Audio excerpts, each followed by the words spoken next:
పిల్లలు కావాలనే మీ కలను నెరవేర్చుకోండి. మొదటి కన్సల్టేషన్, మొదటి స్కానింగ్ ఉచితం. వివరాల కొరకు హెగ్డే ఫెర్టిలిటీని సంప్రదించండి. నమస్తే. నేను విజయ్. ప్రపంచంలోనే జోస్యం చెప్పడంలో వంగా బాబా గారి ప్రత్యేకత అంతా ఇంత కాదు. ఇప్పుడు ఆమె చెప్పినటువంటి జోస్యం 2025లో ప్రపంచంలోనే సమూల మార్పులు జరగబోతున్నాయి. ముఖ్యంగా మూడవ ప్రపంచ యుద్ధం జరగబోతుంది. అదేవిధంగా మానవులకు, గ్రహాంతవాసులకు కూడా సంబంధాలు ఏర్పడతాయి. దీని గురించి కూడా ఒక ప్రత్యేకమైనటువంటి కొన్ని ఆదేశాలు కూడా అమెరికా ఇప్పటికే విడుదల చేసింది కాబట్టి దీని మీద పెద్ద చర్చ నడుస్తుంది. అదేవిధంగా మనుషులు కాకుండా మనసు మాట్లాడుకునేటువంటి అవకాశం ఉందని ఆమె చెప్తున్నారు. ఇది ఎంతవరకు కరెక్ట్? ఆమె చెప్పినటువంటి జోస్యం జరగబోతుందా? దీని గురించి మాట్లాడదాం. మనతో పాటు ప్రముఖ జ్యోతిష్య పండితులు కృష్ణసూది గారు స్టూడియోలో ఉన్నారు. సార్ నమస్తే గురుగారు. నమస్కారం అండి. ఆమె చెప్పినటువంటి జోస్యంలో చాలా పాయింట్స్ చెప్పారు. మూడవ ప్రపంచ యుద్ధం జరిగే అవకాశం చాలా స్పష్టంగా ఉంది. తూర్పు దేశాలకి, పశ్చిమ దేశాలకి యుద్ధాలు జరుగుతాయి అంటున్నారు. ఆ పరిస్థితులు వచ్చే అవకాశం ఉందంటారా? ఇప్పుడు జరుగుతున్న వాతావరణ పరిస్థితులు అవే ప్రస్తుతం అయితే కదా అదే నడుస్తుంది. నడుస్తుంది. ఎందుకంటే దాంట్లో ఇంకా మీకు చెప్పాలంటే ఎవరైతే ఈ రకమైన యుద్ధ వాతావరణాన్ని క్రియేట్ చేశారో, ఎవరు కారకులయ్యారో ఆ వ్యక్తి ఒక కిరాయి హంతకుల ద్వారా హత్య చేయబడతాడు. హ్మ్. తద్వారా వచ్చేసి మూడో ప్రపంచ యుద్ధం ప్రారంభమయ్యి ఆ యుద్ధం ముగింపు కూడా ఆ వ్యక్తి మరణంతో ముగింపు పలుకుతారని చెప్పడం జరిగింది. ఇక్కడ మీకు ఈ బాబా వంగా గారి జీవితాన్ని కనుక గమనించినట్లయితే ఆమె పుట్టడంతోనే తల్లి చనిపోయింది.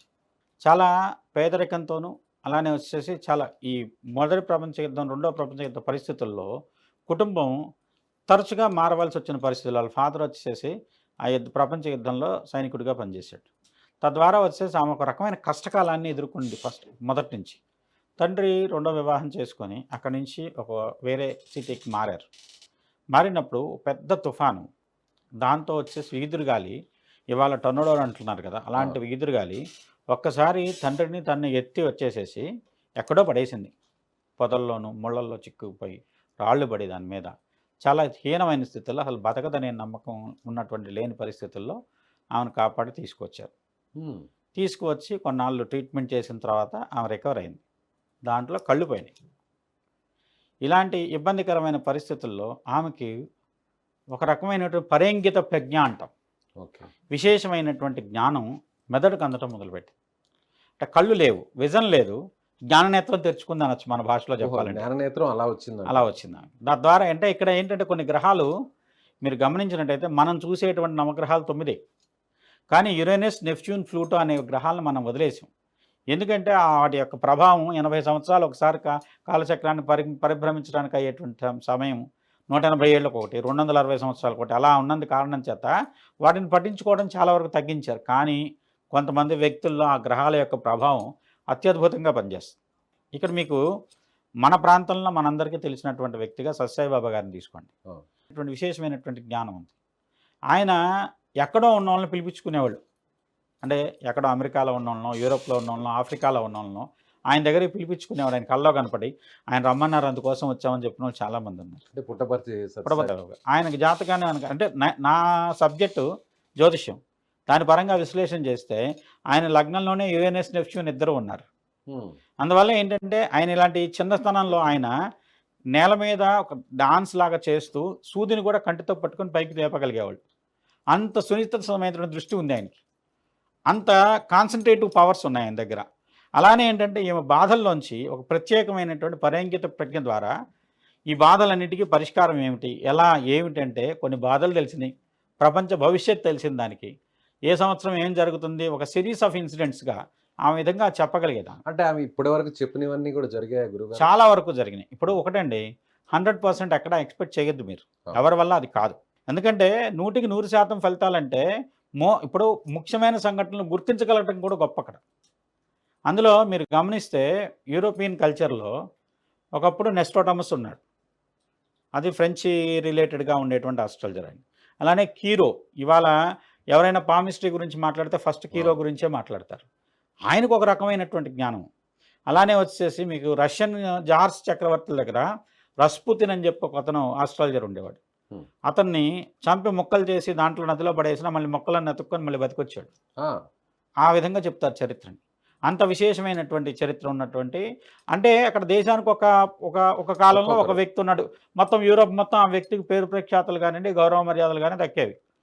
అలానే ఇప్పుడు మరి కనుక గమనిస్తే మన భారతదేశంలో మన తెలుగు రాష్ట్రంలో ఉన్నటువంటి ఇప్పుడు కర్నూలు జిల్లా దగ్గర కానివ్వండి, కడప జిల్లా ఇప్పుడున్న కడప జిల్లా కానివ్వండి, ఈ 2 జిల్లాలతో సంబంధం ఉన్నటువంటి వీరబ్రహ్మం గారి కథ ఏమిటి? అవును. ఆయన కాలజ్ఞానాన్ని కాలజ్ఞానాలు ముందే ఏంటి? చెప్పారు. ఫలానా చోట ఆయన చెప్పింది ఇది జరిగింది, ఫలానా చోట ఇది జరిగింది. అవన్నీ కూడా కరోనా జరిగాయి. గురించి వచ్చినప్పుడు కూడా ఆయన చెప్పినవి కరోనా వచ్చేసి జరుగుతున్నాయి కూడా చెప్పిన ఇంకా. విషవాయువు పుట్టేనయ్యా అని చెప్పారు. దాని ప్రకారం అదే కరోనా వచ్చిందని చెప్పేసి చెప్పారు. దీని ప్రకారం ఆయన చెప్పింది రైట్ అని చెప్పేసి మాట్లాడుతున్నారు. ఇక్కడ ఏమైందంటే మనకి మన అవుట్లుక్ కానివ్వండి, మనం చూసేది కానీ యూరోపియన్ అవుట్లుక్ అయిపోయింది ఇండియన్స్ అందరిది కూడా. దాంతో ఏంటంటే ఇప్పుడు అమెరికా ఖండం కూడా యూరోప్ నుంచి వలసలే మొత్తం నిర్మించింది. అభివృద్ధి అంతా యూరోపియన్ నుంచి వాళ్ళ మూలాలు చూస్తే యూరోప్ నుంచే ఉన్నాయి.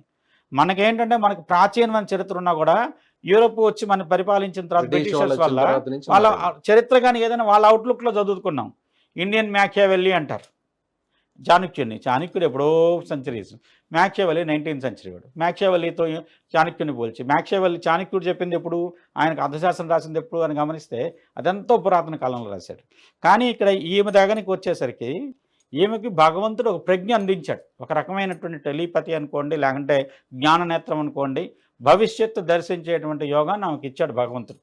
అది కూడా ఒక ఇన్ని బాధల వల్ల ఆమె పడినటువంటి వేదన కానివ్వండి, శారీరకపరమైనటువంటి ఇబ్బందులు కానివ్వండి, ఆరోగ్యపరమైన సమస్యలను ఆమె తీసుకున్నటువంటి శారీరకంగా పడినటువంటి వేదన అంతా కూడా ఒక్కసారిగా ఈ జ్ఞానం రూపంలో బయటపడింది. ఆమె కొన్ని అంశాలను చెప్పింది గురువుగారు. ప్రత్యేకంగా మనుషులకి గ్రహాంతవాసులకు కూడా సంబంధాలు ఏర్పడతాయి, మెరుగుపడతాయి అన్నారు.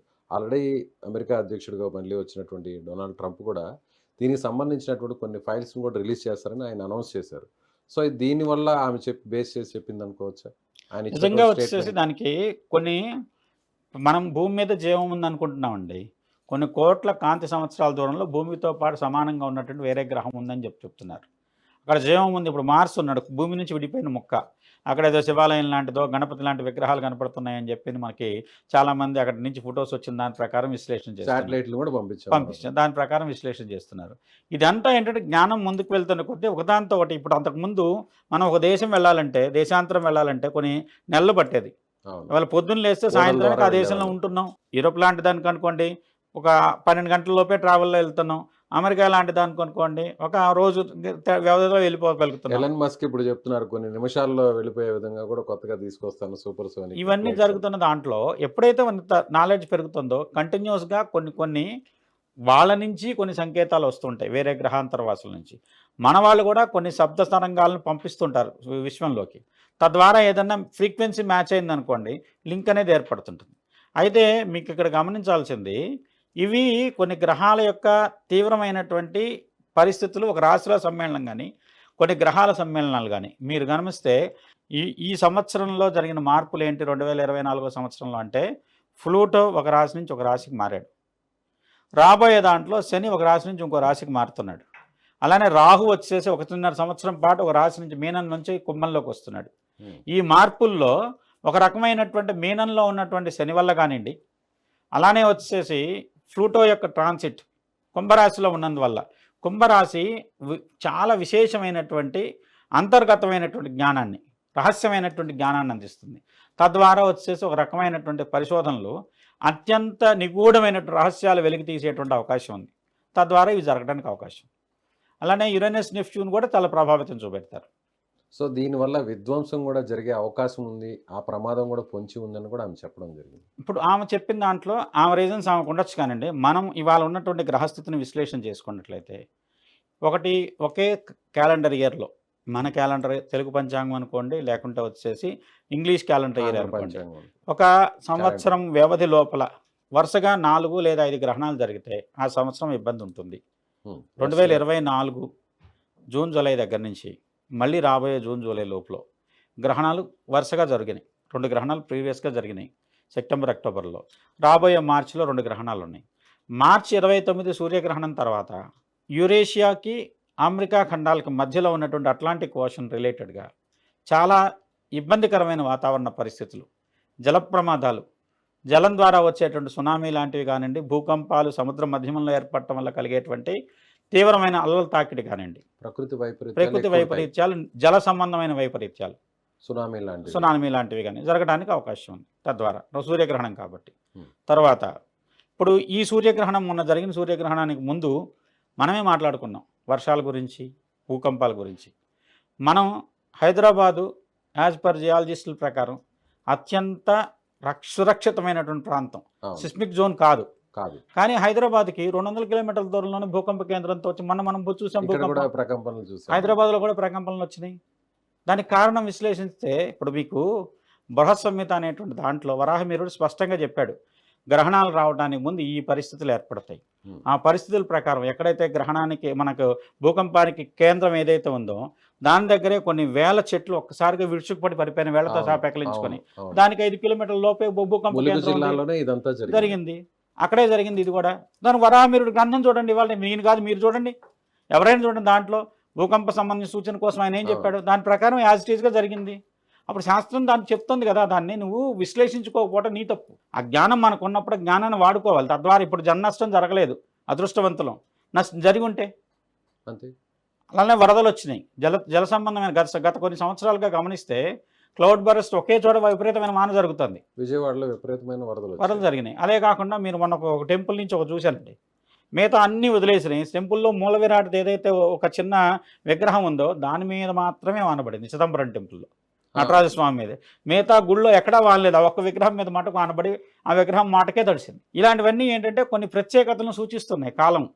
ఆ కాలాన్ని మనం గనక అబ్జర్వ్ చేసుకొని రాబోయే విపత్తులను తప్పించుకునే ప్రయత్నం చేసినట్టయితే జన నష్టం కానివ్వండి, ఆస్తి నష్టం కానివ్వండి, నష్టం తీవ్రత తగ్గించుకోవచ్చు. ప్రకృతిని ఎదిరించి మనం ఏం చేయలేం.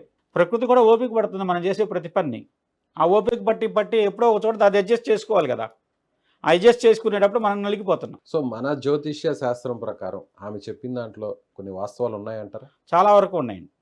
ఆమెకు కలిగింది పరేంగిత ప్రజ్ఞ, యురేనస్ వల్ల కలిగేది. అలాంటి దానికి ఆమె యొక్క జీవిత గమనంలో చాలామందిని కూర్చోబెట్టి ఆ వ్యక్తి ఎవరో తెలియదు, కానీ ఆ వ్యక్తి చేతి పట్టుకుని సెన్స్ ద్వారా ఆమె చెప్పగలిగేది, నీకు ఇలా ఈ టైంలో మంచి జరుగుతుంది, ఈ టైంలో వివాహం జరుగుతుంది, ఈ టైంలో పదవి వస్తుంది, ఈ టైంలో నువ్వు చనిపోతావు, ఇలాంటివన్నీ కూడా చెప్పేది. వ్యక్తిగతంగా వెళ్ళిన వాళ్ళు కూడా చెప్పిన అనుభవాలు. దాని ప్రకారం ఆమె చాలామంది జీవితాలకు మార్గదర్శకం చేసింది. ఏంటంటే కొన్ని భవిష్యత్తులో నీకు ఇది జరుగుతుంది, లేదంటే ఈ మంచి జరుగుతుంది అంటే నమ్మకంతో వెళ్తాం, చెడు జరుగుతుంటే జాగ్రత్త పడతాం, అనారోగ్య సమస్య వస్తుంది జాగ్రత్త పడతాం, హాస్పిటల్కి వెళ్తాం, చూపెట్టుకుంటాం. ముందు ఆ సడన్ అటాక్ కంటే కూడా ముందు క్యూర్ చేసుకోగలిగిన పరిస్థితుల్లో ఉన్నట్లయితే తీవ్రత నష్టాన్ని తగ్గించుకోవచ్చు కదా, దానికి ఉపయోగపడతాయి. అలానే ఆమె చాలా వాటిని చెప్పింది చాలామంది వ్యక్తులకి. ఆమె చెప్పిన దాంట్లోనే ఉంది, ఈ ఎవరైతే 3వ ప్రపంచ యుద్ధానికి కారణమైనటువంటి వ్యక్తి ఉన్నాడో ఆ వ్యక్తిని కొంతమంది కిరాయి హంతకుల ద్వారా చంపించబడటం జరుగుతుంది. చంపించబడిన వ్యక్తి ఎవరైతే ఉంటారో ఒక ప్రపంచంలో ఇవాళ శాసిస్తున్న దేశాలు రష్యా, అమెరికా. లేదా యుద్ధానికి కారణమైనటువంటి వాతావరణం ఈ 2 దేశాలు, దాంతోపాటుగా వచ్చేసేసి సిరియా లాంటి ముస్లిం పరిపాలితమైనటువంటి దేశాలు కానివ్వండి, ఇలాంటి ఇజ్రాయెల్ లాంటి దేశాలు కానివ్వండి, ఇలాంటి దేశాల్లో జరుగుతున్నటువంటి వాతావరణ పరిస్థితులు, వారు లాంటి పరిస్థితులు, ఏదైతే యుద్ధ వాతావరణం ఉందో ఎవరైతే కారణము, మనకు ఒక వ్యక్తి కారణం అనుకుంటాం, మనం వ్యక్తి కాకపోవచ్చు, కానీ ఒక దేశాధినేత, చాలా ప్రముఖమైన వ్యక్తి ఆ విధంగా ఒక వ్యక్తుల కిరాయి హంతకుల ద్వారా చంపబడినప్పుడు ఆ యుద్ధం దాని తర్వాత తక్కువ కాలంలో పూర్తి అయ్యి యుద్ధం పరిసమాప్తి అవుతుంది అని చెప్పింది ఆమె చెప్పిన దాంట్లో. అంటే రష్యా ప్రధాని అంటారా? రష్యా అనుకోవచ్చు, అమెరికా లాంటిదని కూడా అనుకోవచ్చు. ఓకే. ఎందుకంటే ఇప్పుడు జరిగేటువంటి విపత్తులు కూడా చాలా వరకు సూచించేది అమెరికానే సూచిస్తున్నాయి. రష్యా కూడా దాంట్లో ఉంది, అమెరికా చుట్టూనే నడుస్తుంది. అందులో అమెరికా వచ్చేసేసి వాళ్ళ ఎన్నికైనటువంటి వ్యక్తికి నిజంగా యోగం లేకుండా ఎన్నికయ్యాడు ఆయన. అంతేనంటారా? డొనాల్డ్ ట్రంప్ గారికి యోగం లేదు, యోగం లేకుండా ఎన్నికయ్యాడు. ఆయన జాతక రీత్యా కూడా, అంటే జాతకాన్ని ఆయన మీద అప్లై చేయడం ఎంతవరకు కరెక్ట్ అని తెలియదు, కానీ నాకున్న పరిజ్ఞానంలో ఆయన డేట్ ఆఫ్ బర్త్ ప్రకారం కొంత విశ్లేషణ చేస్తే ఆయనకి కొంత గడ్డుకాలం కనపడుతుంది. సో ఏదైనా జరగచ్చు అంటారు? ఏదైనా జరుగుతుంది, లేదంటే అమెరికా కొంత నష్టపోతుంది. రాబోయేటువంటి తుఫాన్లు అమెరికా ప్రాంతాన్ని ఎక్కువగా నష్టపరిచే అవకాశం ఉంది. జరిగే యుద్ధంలో మాకు ఎదురు లేదన్న అమెరికాకి ఎదురు దెబ్బలు తగులుతున్నాయి. తద్వారా వచ్చేసి అమెరికా కొన్ని పాఠాలు నేర్చుకోబోతోంది. చూద్దాం గురుగారు, మీరు చెప్పింది ఎంతవరకు మరి నిజమవుతుందో, అలాగే బాబా వంగా గారు చెప్పిన మాట కూడా ఎంతవరకు నడుస్తుందో చూద్దాం. ధన్యవాదాలు.